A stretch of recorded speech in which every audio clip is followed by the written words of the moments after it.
আল্লাহ পাক রব্বুল আলামিন ঘোষণা করেন, তোমরা নামাজ কায়েম করো, যাকাত প্রদান করো। কি বলছেন? এই আয়াতে বলছেন নামাজ কায়েম করো, যাকাত প্রদান করো।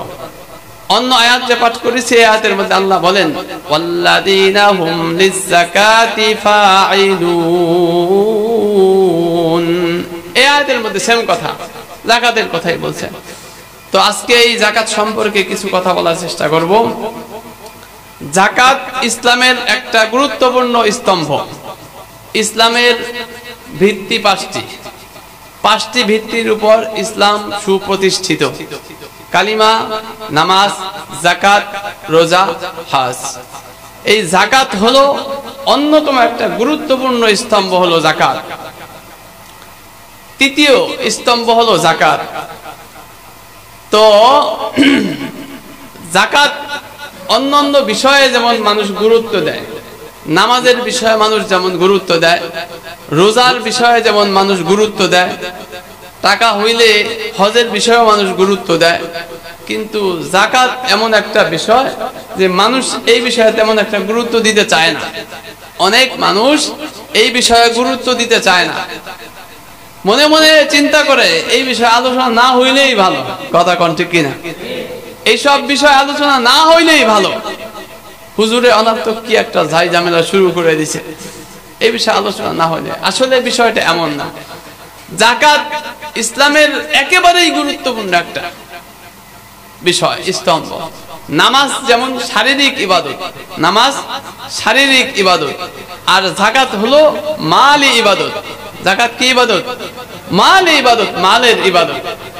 এইজন্য অনেক গুরুত্বপূর্ণ একটা বিষয় যাকাত। আমি উদাহরণ দিয়ে বলি, একটা মানুষ যাকাত না দিলে তার কি ভয়াবহ শাস্তি আসতেছে সামনে। একটা মানুষ সে 1 কোটি টাকা খরচ করে একটা মসজিদ নির্মাণ করে দিল, এটা তার নফল দান, এটা কিন্তু যাকাত না, এটা যাকাতের অংশ না। সে দান করছে 1 কোটি টাকা দিয়ে সুন্দর করে একটা মসজিদ নির্মাণ করে দিল, কিন্তু তার যে যাকাত আসছিল সেই যাকাত থেকে 100 টাকা পরিমাণ যাকাত দেয় না, কম দিছে। 100 টাকা পরিমাণ যাকাত কম দিছে। ওইদিকে আবার 1 কোটি টাকা দিয়া মসজিদ নির্মাণ করছে, কিন্তু এই মসজিদ নির্মাণ করার কারণে 1 কোটি টাকা খরচ করছে, এদিকে 100 টাকা পরিমাণ সে যাকাত দেয় নাই। তাহলে এই 100 টাকার বিনিময়ে 100 টাকা যাকাত না দেওয়ার কারণে কাল কিয়ামতের ময়দানে সে শাস্তির সম্মুখীন হবে। তাহলে কেমন গুরুত্বপূর্ণ একটা আমল! এই জন্য অবহেলা করার, অলসতা করার কোনো সুযোগ নাই। যাই হোক বন্ধুগণ আমার, যাকাতের শাব্দিক অর্থ হলো পবিত্রতা। যাকাতের শাব্দিক অর্থ হলো পবিত্রতা। যাকাত দিলে মাল পবিত্র হয়। যাকাত দিলে কি হয়? মাল পবিত্র হয়। এই যাকাত বছরের যে কোনো সময় দেওয়া যায়। আমরা মনে করি রমজান মাস আসলে যাকাত, আসলে যাকাত রমজানের সাথে কোনো সম্পর্ক না। যাকাত রমজানের সাথে কোনো সম্পর্ক না, যাকাত যে কোনো সময় দেওয়া যায়। তবে আমাদের দেশের নিয়ম হলো রমজান মাসে যেহেতু বেশি সওয়াব পাওয়া যায়, 1/70, এই জন্য আমাদের দেশের ধর্মপ্রাণ মুসলমান ভাই বোনেরা তারা এই রমজান মাসে আমলটা বেশি করে থাকে। তাছাড়া আপনার কাছে মাল হয়েছে, যখন থেকে মাল আপনার জিম্মায় আসছে, আপনার আয়াতে মাল আসছে, তখন থেকে শুরু করে 1 বছর পর্যন্ত মাল থাকলে আপনার উপর যে কোনো সময় যাকাত ফরজ। শুধু রমজান মাস যাকাত ফরজ এমন না। এটা হলো যাকাতের শাব্দিক অর্থ হলো পবিত্র করা, আর যাকাতের পারিভাষিক অর্থ হলো যে নির্ধারিত পরিমাণ মাল, নির্ধারিত পরিমাণ, ইসলাম কর্তৃক নির্ধারিত পরিমাণ মাল নির্দিষ্ট সময় অতিবাহিত হইলে গরিব মানুষদেরকে দেওয়া, এটাকে যাকাত বলা হয় পরিভাষায়। তাহলে যাকাতের কথা আমরা জানলাম। যাকাত অর্থ হলো পবিত্র করা। এই যাকাত দিলে মাল কি হয়? পবিত্র হয়। যাকাত আবার 2 প্রকার। যাকাত কয় প্রকার? যাকাত 2 প্রকার, মনে রাখতে হবে। একটা হলো যাকাতুল মাল, আর একটা হলো যাকাতুন নফস। কথা বুঝেন? একটা হলো যাকাতুল মাল, আর একটা হলো যাকাতুন নফস। জাকাতুল মাল অর্থ মালের জাকাত দেওয়া। মালের আপনি জাকাত দিলেন, আপনার যেই পরিমাণ মাল আছে, ধরেন 1 কোটি টাকা আছে, আপনি হিসাব করে 40 ভাগের 1 ভাগ আপনি আল্লাহর রাস্তায় জাকাত দিয়ে দিলেন, তাহলে আপনার মালটা পবিত্র হয়ে গেল, মাল পবিত্র হয়ে গেল। আর যদি কেউ জাকাত না দিল, তাহলে তার মাল অপবিত্র হয়ে গেল, তার মাল পবিত্র হইল না, অপবিত্র থাইকে গেল। এমনি ভাবে জাকাতুন নাফস হলো আত্মার পবিত্রতা, এটাকেও বলা হয় জাকাত, আত্মার পবিত্রতা। আমি এই 2 বিষয়ে কথা বলার চেষ্টা করব আজকে। মাল যেমন জাকাত দেওয়ার কারণে মাল পবিত্র হয়ে যায়, তেমনি ভাবে আত্মারও কিছু জাকাত আছে, আত্মারও কিছু পরিশুদ্ধ আছে, পবিত্রতা আছে। যদি আত্মার পবিত্রতা না করি, তাহলে আস্তে আস্তে এই আত্মা আমাদের নফস এটা মারা যায়, এই নফস মারা যায়। এই জন্য দেখবেন মানুষ যখন অসুস্থ হয় তখন তার চিকিৎসা করে না। প্রথমে বাড়ির পাশে ডাক্তার থেকে ওষুধ খায়, না কমলে যায় শহরে যায়, আর নারায়ণগঞ্জে যায় MBBS ডাক্তার দেখায়, তারপরে যদি না কমে চলে যায় ঢাকা মেডিকেলে চলে যায়, সেখানে যদি না হয় তারপরে যায় মাদ্রাজ, তারপরে যায় সিঙ্গাপুর। এটা না সিস্টেম। এইভাবে মানুষ চিকিৎসা করে। কিন্তু রোগ আবার 2 ধরনের। একটা রোগ আছে এমন, যেই রোগটা মানুষকে মৃত্যু বরণ করায় না, কিন্তু মানুষকে দুর্বল করে। কিছু রোগ আছে মানুষের মৃত্যু হয় না এই রোগে, কিন্তু মানুষকে দুর্বল করে দেয়, ঠিক না? আর কিছু রোগ এমন আছে যেই রোগ হইলে মানুষের মৃত্যু অবধারিত। কথা বুঝেন? যেই রোগ হইলে, শরীরের মধ্যে যেই রোগ হইলে মানুষের মৃত্যু অবধারিত, যেমন ক্যান্সার। কারো যদি ক্যান্সার দেখা দেয়, ক্যান্সার হয়, তাহলে তার মৃত্যু অবধারিত। ওষুধ খায়া কিছুদিন আস্তে আস্তে বাঁচতে পারবে, থাকতে পারবে, কিন্তু শেষমেশ তার এই রোগে তার ইন্তেকাল হবে, মৃত্যু অবধারিত, ঠিক না? শরীরের রোগ 2 প্রকার। একটা রোগ এমন আছে যেই রোগ মানুষের শরীরকে দুর্বল করে দেয়, কিন্তু এই রোগের কারণে মানুষ মারা যায় না, মানুষ ইন্তেকাল করে না। কিন্তু এমন কিছু রোগ আছে, যেই রোগ মানুষের শরীরে দেখা দিলে, মানুষের দেহে দেখা দিলে মানুষের মউত অবধারিত, ইন্তেকাল সুনির্দিষ্ট, যেমন ক্যান্সার। ঠিক তদ্রূপ মানুষের আত্মার এমন কিছু রোগ আছে, যেই রোগগুলি হইলে মানুষের নফসকে দুর্বল করে দেয়।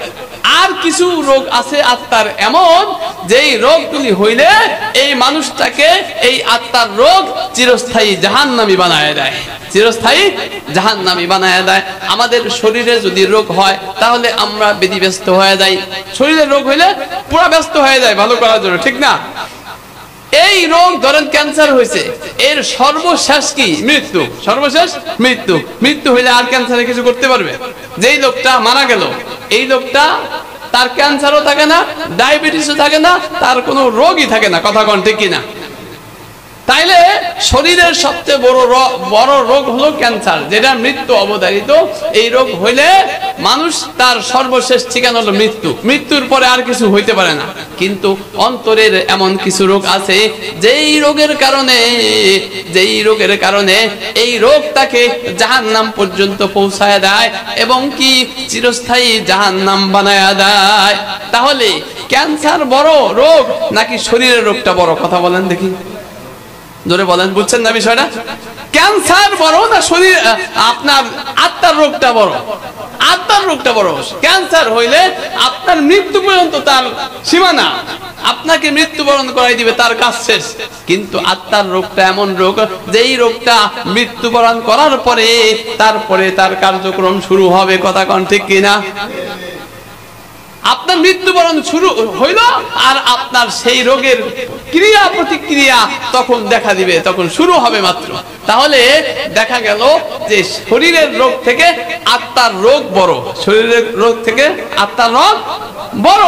আমরা শরীরের রোগ ভালো করার জন্য ব্যস্ত হয়ে যাই, কিন্তু আত্মার রোগ যে আছে, আত্মার রোগ সারানোর জন্য, ভালো করার জন্য আমরা বিন্দু মাত্র চেষ্টা করি না, কোনো চিন্তাও করি না। কথা কোন ঠিক কিনা? ইমাম গাজালি রাহমাতুল্লাহি আলাইহি বলছেন যে মানুষের নফসের মধ্যে, অন্তরের মধ্যে যেই কুপ্রবৃত্তি আছে, যেই কুপ্রবৃত্তি আছে, কুকল্পনা আছে, এইগুলি আত্মার রোগ, এইগুলি আত্মার রোগ। এই আমাদের মধ্যে আত্মার 10 প্রকার রোগ আছে। কয় প্রকার? আত্মার কয় প্রকার রোগ আছে? 10 প্রকার রোগ আছে। কথা বলেন মাঝে মাঝে। আত্মার 10 প্রকার রোগ আছে। তার মধ্যে একটা রোগের নাম হলো রিয়া। একটা রোগের নাম কি? রিয়া। রিয়া মানে কি? রিয়া অর্থ হলো লৌকিকতা, মানুষ দেখানো। রিয়া অর্থ কি? আছে নেই আমাদের মধ্যে। আমি নামাজ পড়ি, মানুষ দেখুক, আমাকে নামাজি বলুক। আমি কোরআন তেলাওয়াত করি, মানুষ দেখুক, আমাকে বলবে ওই লোকটা কোরআন তেলাওয়াত করে। আমি যাকাত দেই, মানুষ দেখুক, মানুষে বলবে দানবীর। আমি হজ করি, মানুষে দেখুক, মানুষে দেখে দেখে বলবে এই লোকটা হাজি। আসেনি? কথা বলেন, আছে না? আছে। তাহলে এই যে একটা রিয়া, অন্তরের 10টা রোগ, তার মধ্যে একটা হলো রিয়া। একটা কি? রিয়া। এই রিয়া মানুষকে, এটা অন্তরের রোগ। এই রোগ মানুষের কি ক্ষতি করে এর উদাহরণ দিতে গিয়া বিশ্বনবী মুহাম্মদুর রাসূলুল্লাহ সাল্লাল্লাহু আলাইহি ওয়াসাল্লাম হাদিসের মধ্যে লম্বা চওড়া আলোচনা করছেন। হাদিসের মধ্যে লম্বা চওড়া আলোচনা করছেন। কি আলোচনা? হাদিসে আছে, আমার আপনার নবী বিশ্বনবী মুহাম্মদুর রাসূলুল্লাহ সাল্লাল্লাহু আলাইহি ওয়াসাল্লাম বলেন, কাল কিয়ামতের ময়দানে আল্লাহ পাক রব্বুল আলামিন একদল শহীদদেরকে ডাক দিবেন। একদল শহীদদেরকে ডাক দিবেন। শহীদ কাকে বলে চিনেন?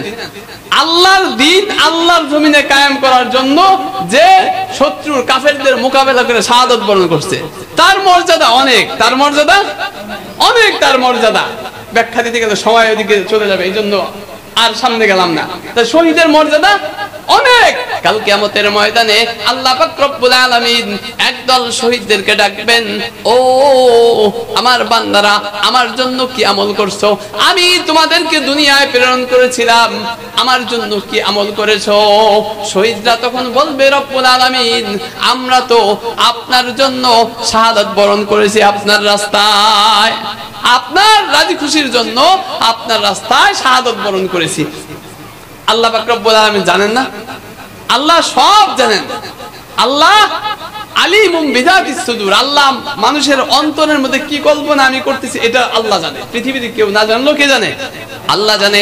আল্লাহ পাক রব্বুল আলামিন বলবেন, না না আমার বান্দা, তোমরা ভুল কথা বলছো, মিথ্যা কথা বলছো। তোমরা আমার জন্য, আমার রাজি খুশির জন্য শহীদ শাহাদাত বরণ করো নাই, বরং তোমরা এই জন্য শাহাদাত বরণ করেছো যে মানুষ তোমাদেরকে শহীদ বলবে, দুনিয়ার সকল মানুষ তোমাদেরকে শহীদ বলে চিনবে। এই জন্য তোমরা শাহাদাত বরণ করেছিলে। এইটা তোমরা পেয়ে গেছো। দুনিয়ার মানুষ তোমাদেরকে শহীদ বলছে, তোমরা পেয়ে গেছো। তোমাদের আর আমার কাছে কোনো পুরস্কার নাই। হে ফেরেশতাদেরকে ডাক দিবেন, ও ফেরেশতারা, যাও এদের পায়ের মধ্যে শিকল লাগায়া এদেরকে জাহান্নামে পৌঁছাইয়া দাও। টানতে টানতে জাহান্নামে পৌঁছায় তাদেরকে নিয়ে যাবে জাহান্নামে। এরপরে আল্লাহ পাক রব্বুল আলামিন একদল আলেমদেরকে ডাক দিবেন। একদল আলেমদেরকে ডাক দিবেন। ডাক দিয়া ফেরেশতাদেরকে বলবেন, ও ফেরেশতারা, যাও এদেরকে পায়ে শিকল লাগায়া টানতে টানতে জাহান্নামের মধ্যে নিয়ে যাও। আলেমরা জিজ্ঞাসা করবে, আল্লাহ আমাদের কি অপরাধ একটু জানতে পারি? আল্লাহ পাক রব্বুল আলামিন বলবেন, তোমরা আমার জন্য কি করেছিলে? আলেমরা বলবে, আল্লাহ আপনার জন্য দ্বীন শিক্ষা করেছি, আলেম হয়েছি, আপনার রাজি খুশি করার জন্যই তো এইগুলি করেছি। আল্লাহ পাক রব্বুল আলামিন বলবেন, না, তোমরা মিথ্যা কথা বলেছো। তোমরা এই জন্য ইলম শিখো নাই, তোমরা ইলম শিখছো এই জন্য এই ইলমের মাধ্যমে দুনিয়া উপার্জন করা যাবে। দুনিয়ার মানুষেরা তোমাদেরকে আলেম বলবে, দুনিয়ার মানুষেরা তোমাদেরকে বক্তা বলে চিনবে। এই জন্য তোমরা ইলম শিক্ষা করেছিলে। আমি রব্বুল আলামিন তোমাদের অন্তরের সকল অবস্থা জানি, এই জন্য আমি সব জানি। তোমরা মিথ্যা কথা বলছো। ও ফেরেশতারা, যাও তাদেরকে পায়ের মধ্যে শিকল লাগায়া তারপরে জাহান্নামের মধ্যে টেনে টেনে নিয়ে যাও। আলেমরা চলে গেল। এরপরে আল্লাহ পাক রব্বুল আলামিন ফেরেশতাদেরকে বলবেন, ও ফেরেশতারা, একদল দানশীলদেরকে বলবেন, এদেরকে পায়ে শিকল লাগায়া টেনে জাহান্নামের মধ্যে নিয়ে যাও। তারা বলবে, আল্লাহ আমাদের কি অপরাধ? আমরা কি অপরাধ করছি? আল্লাহ পাক রব্বুল আলামিন বলে, জানতে চাও তোমরা কি অপরাধ করছো? তোমাদেরকে দুনিয়ায় পাঠাইলাম, তোমরা আমার জন্য কি করেছিলে? তারা বলবে, আল্লাহ আমরা তো অকাতরে আপনার রাস্তায় দান করছি, লক্ষ লক্ষ টাকা, কোটি কোটি টাকা আপনার রাস্তায় দান করেছিলাম। আল্লাহ পাক রব্বুল আলামিন বলবেন, ও আমার বান্দারা, না তোমরা মিথ্যা কথা বলেছো, তোমরা দান করেছিলে এই জন্য লোকেরা তোমাদেরকে দানবীর বলবে, লোকেরা তোমাদেরকে দানবীর বলবে, এই জন্য তোমরা দান করছিলা, এই জন্য দুনিয়ায় সেই প্রাপ্য তোমরা পেয়ে গেছো, আজকে আমার কাছে কোনো পুরস্কার নাই। ও ফেরেশতারা যাও, ফেরেশতারা তাদেরকে পায়ে শিকল লাগায়া জাহান্নামের মধ্যে নিক্ষেপ করো, টানতে টানতে নিয়ে যাও। এবার এই হাদিস বলার পরে আমি আপনাদেরকে জিজ্ঞাসা করি, যেই শহীদ জাহান্নামে গেল, যে শহীদ জাহান্নামে গেল, শাহাদাতের থেকে বড় আমল তো আর কিছু হইতে পারে না, আছে? আল্লাহর রাস্তায় কাফেরদের সাথে মোকাবেলা করে শাহাদাত বরণ করেছে, এর থেকে বড় আমল আছে দুনিয়ায়? অনেক বড় আমল। এই আমল করছে, শহীদ হয়ে গেছে, তারপরেও জাহান্নামে গেল। আলেম, সে কোরআন হাদিস শিখছে, বড় বড় ওয়াজ করছে, মানুষ তাদেরকে ফলো করছে। এই আলেম কত দিনের খেদমত করছে, খেদমত করার পরেও সে জাহান্নামে তার পায়ে শিকল লাগায়া জাহান্নামে টানতে টানতে নিয়ে গেল। এরপরে দানবীর লক্ষ লক্ষ কোটি কোটি টাকা দান করছে, দান করার পরেও তার পায়ে শিকল লাগায়া জাহান্নামের মধ্যে নিক্ষেপ করলো। আমি আপনাদেরকে জিজ্ঞাসা করতে চাই, কি কারণে নিক্ষেপ করলো বলেন দেখি? তাদের মধ্যে রিয়া ছিল। তাদের মধ্যে কি ছিল? অন্তরে একটা রোগ ছিল, মানুষ দেখানো। অন্তরের মধ্যে মানুষ দেখানো, এটাকে বলে রিয়া, অন্তরের রোগ। এই রিয়া থাকার কারণে শহীদ হয়েছে, তারপরেও জাহান্নামী। রিয়া থাকার কারণে আলেম হয়েছে, তারপরেও জাহান্নামী। রিয়া থাকার কারণে দান করছে লক্ষ লক্ষ কোটি কোটি টাকা, তারপরেও জাহান্নামী। অন্তরের একটা রোগ রিয়া অন্তরের মধ্যে থাকার কারণে এত বড় বড় আমল করা সত্ত্বেও তারা জাহান্নামী। কথা কন ঠিক কিনা? এই জন্য এই রিয়া থেকে আমাদের অন্তরকে পবিত্র করতে হবে। এটার নাম যাকাত, এটা যাকাতুন নফস। এটার নাম কি? এটার নাম হলো যাকাতুন নফস, আত্মার পরিশুদ্ধি। এটা যাকাতুন নফস, নফসের যাকাত বলা হয়। বন্ধুগণ আমার, আরেকটা উদাহরণ দেই, তারপরে আমার মূল আলোচনায় চলে যাব। অন্তরের আরেকটা রোগের নাম হলো আনানিয়াত। অন্তরের 2 নম্বর একটা রোগের নাম হলো আনানিয়াত, মানে অহংকার। আমি আমি আমি বড়, আমি ভালো, আমি বড়, আমি সব, আমি নেতা। আছে না এক ধরনের মানুষ, আমি সব, তার উপর দিয়ে কথা বলা যায় না, সেই সব, সেই মাতবার, সেই টাকাওয়ালা, সেই লিডার, সে সব সে। এটাকে বলা হয় আনানিয়াত। এটা হলো অন্তরের রোগ, এটা অন্তরের রোগ। এই অন্তরের রোগ তাকে জাহান্নাম পর্যন্ত নিয়ে পৌঁছায় দিবে। শুধু পৌঁছায় দিবে তাই নয়, চিরস্থায়ী ভাবে তাকে জাহান্নামের অধিবাসী বানাই দিবে। যেমন একটা উদাহরণ দেই আপনাদেরকে কোরআনে কারীম থেকে। একজনের নাম ছিল মিস্টার ইবলিস। ইবলিস আপনারা চিনছেন না? ইবলিস মুআল্লিমুল মালাইকা, মুআল্লিমুল মালাইকা, ফেরেশতাদের সর্দার ছিল। মুআল্লিম, ফেরেশতাদের প্রশিক্ষক ছিল, উনি মাস্টার ছিল। এই ইবলিস সে 80,000 বছর আল্লাহর ইবাদত করছে। কয় হাজার বছর? 80,000 বছর আল্লাহর গোলামি করছে, দাসত্ব করছে। আল্লাহর একেবারে আস্থাভাজন, আল্লাহর একেবারে আস্থাভাজন। আল্লাহ পাক রব্বুল আলামিন আদম সৃষ্টি করে, আদম আলাইহিস সালাতু ওয়াস সালামকে সৃষ্টি করে আদমের সম্মানার্থে সকলকে আল্লাহ পাক রব্বুল আলামিন বললেন, তোমরা সিজদা করো।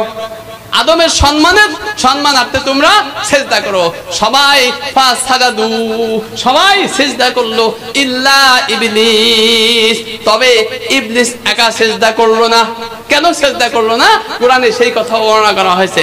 আনা খায়রুম মিনহু খালাকতানি মিন নারিন ওয়া খালাকতাহু মিন তিন।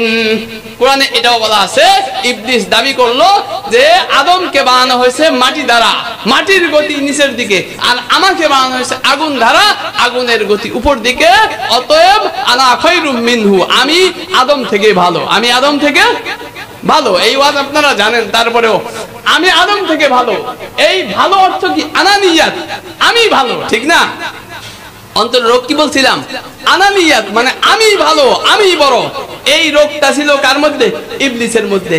এই ইবলিস ৮০,০০০ বছর পর্যন্ত ৮০,০০০ বছর পর্যন্ত আল্লাহর দাসত্ব করছে, ইবাদত করছে, আল্লাহর একেবারে কাছের প্রিয় ছিল। ৮০,০০০ বছর ইবাদত করলো, তারপরেও তা সত্ত্বেও এই একটা অন্তরের রোগ তার মধ্যে থাকার কারণে আল্লাহ পাক রব্বুল আলামিন তাকে বললেন, ফাখরুজ মিনহা ফাইন্নাকা রাজিম, বের হ এখান থেকে, তুই অভিশপ্ত, তুই চিরস্থায়ী জাহান্নামী। তোরে কোন নাউজুবিল্লাহ। ইবলিস চিরস্থায়ী জাহান্নামী না? তাহলে ৮০,০০০ বছর ইবাদত করছে, ৮০,০০০ বছর ইবাদত করছে, ৮০,০০০ বছর ইবাদত করার পরেও একটা অন্তরের রোগ তার মধ্যে থাকার কারণে, একটা আনানিয়াত থাকার কারণে সে চিরস্থায়ী জাহান্নামী হয়ে গেছে। আল্লাহর রহমত থেকে বের হয়ে গেছে, বের করে দিছে। আল্লাহ পাক জান্নাত থেকে তাকে বের করে দিছে, আল্লাহর রহমত থেকে তাকে বের করে দিয়েছে, আল্লাহর জান্নাত থেকে তাকে বের করে দিয়েছেন এবং চিরস্থায়ীভাবে তাকে জাহান্নামী সাব্যস্ত করে দিয়েছেন। কিসের কারণে বলেন? হ্যাঁ, একটা রোগের কারণে। কয়টা রোগের কারণে? একটা রোগের কারণে। সেই রোগটা কি? আনানিয়াত, মানে আমি ভালো, আমি বড়, আমি ভালো, আমি বড়। এই রোগ আমাদের মধ্যে আছে নাকি কোন? অহংকার আছে না? আনানিয়াত মানে অহংকার করেন। আনানিয়াত মানে কি? অহংকার। এই অহংকার আমাদের মধ্যে আসেনি? আছে অনেকের মধ্যে। আল্লাহ অর্থ সম্পদ দিছে, অহংকারের চোটে আর বাঁচে না, তার কাছেই দেওয়া যায় না অহংকার। আল্লাহ পদ দিছে, ভালো একটা পদে আছে, অহংকারের কারণে তার কাছে যাওয়া যায় না। এই রোগ আমার আপনার মধ্যে অভাব নাই, কথা কোন ঠিক কিনা? এই এক একটা রোগ অন্তরের মধ্যে থাকার কারণে, এই এক একটা রোগের কারণে মানুষ হাজার হাজার লক্ষ লক্ষ গুনার মধ্যে লিপ্ত হয়। এই এক একটা রোগ থাকার কারণে, আত্মার রোগ থাকার কারণে মানুষ হাজার হাজার লক্ষ লক্ষ গুনাহের মধ্যে লিপ্ত হয়। তাহলে এই অন্তরের রোগগুলি থেকে আমার আপনার আত্মাকে পবিত্র করা দরকার আছে কি নাই? কি কোন?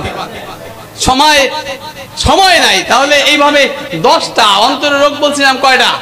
10টা। 10টা রোগের ব্যাখ্যা দিতে গেলে অনেক সময়ের প্রয়োজন। এই জন্য আমি আপনাকে 2টা ব্যাখ্যা দিলাম মাত্র। আছে না আমাদের মধ্যে? অভাব নাই। এই অন্তরের রোগ আমাদের মধ্যে অভাব নাই।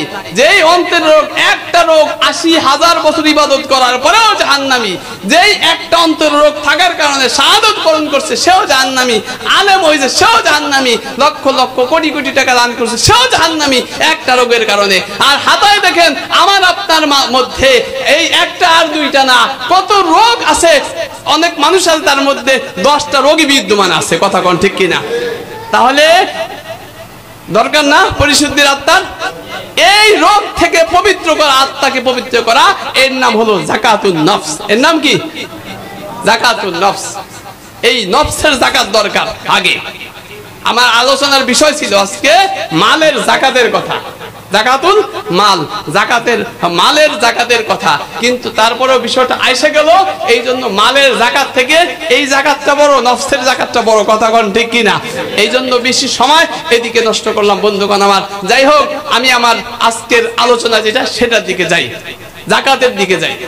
যাকাত এটা ইসলামের একটা গুরুত্বপূর্ণ স্তম্ভ, গুরুত্বপূর্ণ স্তম্ভ। যদি কেউ এই যাকাতকে অস্বীকার করে সে কাফের, যদি সেই যাকাতকে অস্বীকার করে সে কাফের। যাকাতের যখন সূচনা লগ্ন ছিল, হযরতে বিশ্বনবী মুহাম্মদ রাসূলুল্লাহ সাল্লাল্লাহু আলাইহি ওয়াসাল্লাম যখন ইন্তেকাল করলেন, ইন্তেকাল করার পরে খিলাফতের দায়িত্ব পাইলেন হযরতে আবু বকর সিদ্দিক রাদিয়াল্লাহু তাআলা আনহু। নবী ইন্তেকালের করার পরে মানুষ একটু কেমন যেন হয়ে গেল। যেই নবীকে কেন্দ্র করে ইসলাম, যেই নবীকে কেন্দ্র করে ইসলাম, সেই নবী যেহেতু দুনিয়ায় নাই, যারা নতুন মুসলমান হয়েছিল তারা বিগড়ে গেল। তারা কি করলো? বিগড়ে গেল। যেই নবীর জন্য ইসলাম গ্রহণ করেছি সেই নবী নাই, অনেকে আবার আগের ধর্মে ফিরে যাওয়ার জন্য ব্যস্ত হয়ে গেল, পরিবেশটা গুলাইতে হয়ে গেল। হযরতে যাকাতের সময় আসলো, হযরতে ওমর ফারুক রাদিয়াল্লাহু তাআলা আনহু আবু বকর সিদ্দিক রাদিয়াল্লাহু তাআলা আনহুকে পরামর্শ দিলেন, খলিফাতুল মুসলিমিন, নবীর ইন্তেকাল করেছে, পরিবেশটা বেশি ভালো নয়, আপনি যাকাতের ব্যাপারে একটু শিথিল করেন, যাকাতের ব্যাপারে একটু শিথিল করেন, একটু শিথিলতা দেখান। হযরতে আবু বকর সিদ্দিক রাদিয়াল্লাহু তাআলা আনহু আমরা ইতিহাস গাইতে পাই উনি নরম মেজাজের মানুষ ছিলেন। হযরতে ওমর রাদিয়াল্লাহু তাআলা আনহু গরম মেজাজের মানুষ ছিলেন, কথায় কথায় তলোয়ার, কথায় কথায়। এই আয়াতের মধ্যে আসছে আল্লাহ পাক রব্বুল আলামিন বলেন, হ্যাঁ সূরা তাওবা, এই আয়াতের মধ্যে আল্লাহ পাক রব্বুল আলামিন বলেন যারা যাকাত দেয় না, যাদের উপর যাকাত ফরজ হয়েছে, যাদের উপর যাকাত ফরজ হয়েছে। যাকাত কাদের উপর ফরজ হয়েছে বলতেছি, যাদের উপর যাকাত ফরজ হয়েছে তারা যদি যাকাত না দেয় তাদের ব্যাপারে আল্লাহ বললেন ইয়াউমা ইউহমা আলাইহা ফি নারি জাহান্নামা ফাতুকওয়া বিহা জিবাহুম, তার সম্পদ তার টাকা পয়সা কিয়ামতের ময়দানে আল্লাহ পাক জাহান্নামের আগুন দিয়া এমন গরম করবেন। গরম করলে কেমন হবে জানেন? ধরেন ময়দার খামির আছে না, ময়দার খামির নরম নরম থাকে, এই ধরনের টাকা পয়সা যা আছে সোনা রূপা এরকম নরম হয়ে যাবে। এই গরম করে লাল টকটক করে, দেখেন না কামাররা যখন লোহা গরম করে, লোহা গরম হয়ে যায়, লাল টকটকে হয়ে যায়, এমন যখন হয়ে যাবে, নরম হয়ে যাবে, তখন আল্লাহ পাক রব্বুল আলামিন বলেন এই টাকা পয়সা দিয়া, এই গরম দিয়া প্রথমে তার কপালের মধ্যে ছেঁকা দিবে, যেরকম নাউজুবিল্লাহ, কপালের মধ্যে লেটকাই দিবে। এটা আমি বলতেছি, আপনারা শুনতেছেন। বাস্তবতা, একটু বাস্তবতার দিকে একটু খেয়াল করেন কেমন হবে। আপনি সহজে বোঝাই, স্বর্ণ কর্মকারের দোকান থেকে একটা লোহা গরম করে লাল বানাইছে, এই লোহাটা যদি আপনার আমার কপালে কেউ যাইতে ধরে, আপনার কপাল যদি কেউ ঠাইসা ধরে, তাহলে আপনার অবস্থা কেমন হবে বলেন দেখি, একটু চিন্তা করেন। হ্যাঁ, চিৎকার দিয়েই তো পড়ে শেষ হয়ে যাবে। কিন্তু কিয়ামতের দিন যতই চিৎকার দেখছে মারা যাবে না, শাস্তি ভোগ হবে, শাস্তি ভোগ করতে থাকে কিন্তু মৃত্যুবরণ করবে না। আল্লাহ পাক রব্বুল আলামিন বলেন যারা যাকাত দেয় না, যারা যাকাত দেয় না তাদের টাকা পয়সা স্বর্ণ রূপা এইভাবে লোহার মতো গরম করে তাদের কপালের মধ্যে সেক দেয়া হবে, কপালের মধ্যে লাগাই দেয়া হবে। এরপরে তাদের এই পার্শ্ব দেশে, তাদের এই পার্শ্ব দেশে লাগাই দেওয়া হবে, দেখ কেমন লাগে। তারপরে তাদের পিঠের মধ্যে লাগাই দেওয়া হবে। এরপরে আল্লাহ পাক রব্বুল আলামিন বলবেন ফাযুকু ফাযুকু, আস্বাদন করো, দুনিয়ায় টাকা পয়সার মালিক বানাইছিলাম কিন্তু দান করো নাই, যাকাত দাও নাই, গরিবদেরকে দান করো নাই, আজকে আস্বাদন করো কেমন লাগে, আজকে আস্বাদন করো কেমন লাগে। বলেন এই অবস্থা যদি হাদিসের মধ্যে আসছে, হুজুর সাল্লাল্লাহু আলাইহি ওয়াসাল্লাম বলেন কিয়ামতের ময়দানে যারা টাকা পয়সার মালিক বানাইছে, যাকাত দেয় নাই, তাদের টাকা পয়সা, হুজুর বলেন তাদের টাকা পয়সা, তাদের এমন বিষাক্ত বিষাক্ত সাপ, এই বিষাক্ত সাপ হাদিসের রাওয়ায়াতে আসছে সুজাআন আকরা, মানে টেকো সাপ, তার এত বিষ, বিষের কারণে মাথায়, বিষের কারণে তার মাথার সব চুল পড়ে গেছে। এটাকে বলা হয় সুজাআন আকরা, টেকো সাপ। বিষাক্ত বিষের কারণে, বিষের ক্রিয়ার কারণে সাপের নিজের মাথার চুল পড়ে গেছে। কিছু মানুষ দেখবেন অফিসে আদালতে চাকরি করে, বেশি মাথার টেনশন করে, হ্যাঁ, বেশি ফিকির করতে করতে মাথার চুল সামনের গুলো উঠে গেছে, আছে কিনা? দেখবেন অধিকাংশ যারা উপর পর্যায়ে, উপর র্যাঙ্কে চাকরি করে, হ্যাঁ, সরকারি খাতাপত্র লাহালাহি করে ফিকির করে বেশি, এই টেনশন করতে করতে মাথার চুল বেশিরভাগের নাই, সামনের চুল নাই, সব চলে গেছে। এই সাপের এই অবস্থা, তার বিষের কারণে তার চুল উঠে গেছে মাথা। এই বিষাক্ত সাপ, আল্লাহর নবী বলেন এই বিষাক্ত সাপ তার পায়ের আঙ্গুল থেকে নিয়ে শুরু করে সারা শরীর পেঁচায়া, সারা শরীর পেঁচায়া তারপরে মুখের সামনে আয়সা দংশন করবে, মুখের সামনে আয়সা দংশন করবে। বিষাক্ত সাপ, এই সাপ, বিষাক্ত সাপ দংশন করবে, পরিবেশটা কেমন হবে, কেমন হবে? এই জন্য ভাইয়ের আমার, বন্ধুগণ আমার, হ্যাঁ, এটা বিশাল বড় কিছু না, 40 ভাগের 1 ভাগ, 40 ভাগের 1 ভাগ। এই জন্য যাদের উপর যাকাত ফরজ হয়েছে, যাদের উপর, এখন বলবেন হুজুর কার উপর যাকাত ফরজ হয়েছে, এটাও তো জানা দরকার। যাকাত বর্তমান যুগে, বর্তমান যুগে যাকাত কার উপর ফরজ হয়েছে সংক্ষেপে বলে দিই। এখন বর্তমান যুগে রূপার ভরি, বর্তমান আজকের বাজারে রূপার ভরি হলো 1800 টাকা। রূপার ভরি কত টাকা? 1800 টাকা। এখন 52.5 রূপার ভরির দাম আসে 95,000 টাকা। কয় হাজার টাকা? 95,000 টাকা আসে। 52.5 ভরি রূপার দাম 95, হাজার টাকা, 95,000 টাকার মালিক যদি সে হয়ে যায়, 95,000 টাকার মালিক হইলে তার উপর যাকাত ফরজ হয়েছে। এই 95,000 টাকারে 40 ভাগ করে 1 ভাগ আল্লাহর রাস্তায় যাকাত দিতে হবে। যদি সে দেয় সে বাঁচতে পারবে, যদি সে যাকাত না দেয় তাহলে তা আল্লাহ পাক রব্বুল আলামিন যে শাস্তি বর্ণনা করছেন এই শাস্তি তার জন্য অবধারিত, ছুটার কোনো সুযোগ নাই। এখন আমি আপনাদেরকে জিজ্ঞাসা করি 95,000 টাকা কার নাই? আমার একটু বোঝান। এই সমাজে কোন, প্রত্যেক সমাজে কোন, কত মা বোনদেরও 2-1 লাখ টাকা আছে, অনেক মা বোনদের কাছেও 2-1 লাখ টাকা আছে। মা বোনদের উপরও যাকাত ফরজ হয়ে গেছে, মা বোনদের উপরও যাকাত ফরজ হয়ে গেছে। আর যার কাছে, যার ব্যাংকে, যার আয়ত্তে, যার মালিকানা 95,000 টাকা সর্বনিম্ন আছে তার উপর যাকাত ফরজ হয়ে গেছে। অনেক আছে যে 2-1 লাখ টাকা আছে, 2-1 লাখ টাকা আছে, তারপরেও যায় আবার আরেকজন যাকাত দিতেছে, সেই যাকাতের ওখানে যে হাত পাততেছে। কথা কোন ঠিক কিনা? 2-1 লাখ টাকার মালিক সে, তারপরে একজন যাকাত দিতেছে, এই যাকাতের সামনে যায় রাস্তার মধ্যে হাত পাততেছে, আমারে দেন। কথা কোন ঠিক কিনা? সাবধান হয়ে যান, ভালো হয়ে যান। আজকে আমি দেখছি দৃশ্যটা, যেই লোক যাকাত দিতে আসছে এই লোক বলছে আমি আর যাকাতই দিতাম না, আমি আর টাকা দিতেই আসতাম না। কথা কোন ঠিক কিনা? তার জান নিয়ে বাসায় ফিরে যাওয়া মুশকিল হয়ে গেছে। আপনার উপর যাকাত ফরজ, আপনি কিভাবে আবার যাকাতের কাছে যে হাত পাতলেন? বিবেকের কাছে প্রশ্ন করেন। এই 500 টাকা কয়দিন চলবে আপনার? কথা কন, 500 টাকা কয়দিন চলবে আপনার? কয়দিন বাজার হবে 500 টাকায়? তা আপনি কি করেন? এইগুলি বিবেকের কাছে প্রশ্ন করেন। আমি বলতেছিলাম 95,000 টাকা সর্বনিম্ন হইলে তার উপর যাকাত ফরজ, তার উপর যাকাত ফরজ। যদি যাকাত না দেন আপনার জন্য এই শাস্তি অবধারিত, আপনার জন্য এই শাস্তি অবধারিত। এই জন্য 95,000 টাকার মালিক আমাদের সমাজের ম্যাক্সিমাম মানুষ আছে। কথা কোন ঠিক কিনা? এখন যাকাত নিবেন না যাকাত দিবেন? হ্যাঁ, 95,000 40টা ভাগ করলে কয় টাকা আসে? হ্যাঁ, 95,000 টাকা রে 40 ভাগ করলে 2,000 টাকা, একটু বেশি। আপনি 2,000 টাকা দিতে পারতেন না? মনটাকে প্রশস্ত করেন। এই 2,000 টাকা, 2,500 টাকা যদি না দেন শাস্তি কিন্তু ভয়াবহ। আর যদি দিয়ে দেন আপনার মাল পবিত্র হইলো, আপনি পবিত্র হয়ে গেলেন। লাখে 2,500, 1 লাখ টাকা 2,500।